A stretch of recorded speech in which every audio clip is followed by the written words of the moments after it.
Ni jambo la faraja kwangu kuungana nanyi katika tukio hili muhimu na adhimu ambalo linaijengea sifa nzuri Zanzibar na Tanzania kwa ujumla katika masoko ya ndani na ya nje ya nchi yetu kwa kuhamasisha ushindani wenye tija na kuongeza ubora wa bidhaa na huduma. Tunzo hizi za umahiri ni ishara ya juhudi kubwa zinazofanywa na taasisi, makampuni, wajasiriamali na wadau mbalimbali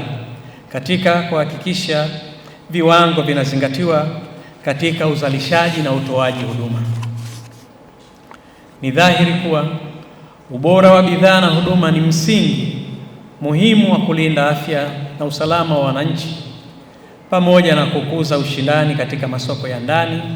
na nje ya nchi yetu. Serikali ya Mapinduzi ya Zanzibar, kwa kutambua umuhimu wa viwango vya bidhaa na huduma ndani na nje ya nchi yetu, imekuwa ikichukua hatua mbalimbali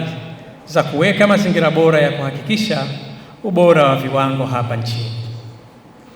Miongoni mwa hatua hizo ni pamoja na kuanzishwa kwa Taasisi ya Viwango Zanzibar ZBS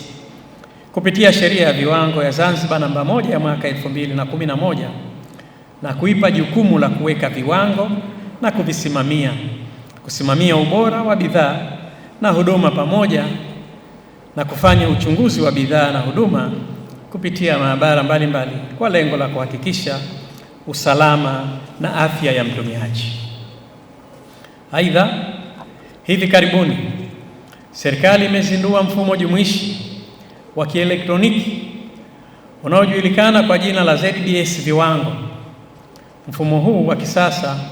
umewezesha Taasisi ya Viwango Zanzibar ZBS kuweza kufuatilia bidhaa kwa usahihi zaidi, kutoa vyeti vya ubora kwa haraka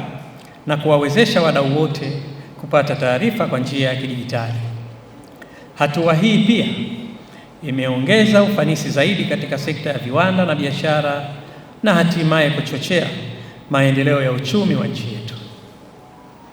Kadhalika, katika kuhakikisha ZBS inakuwa ya kisasa zaidi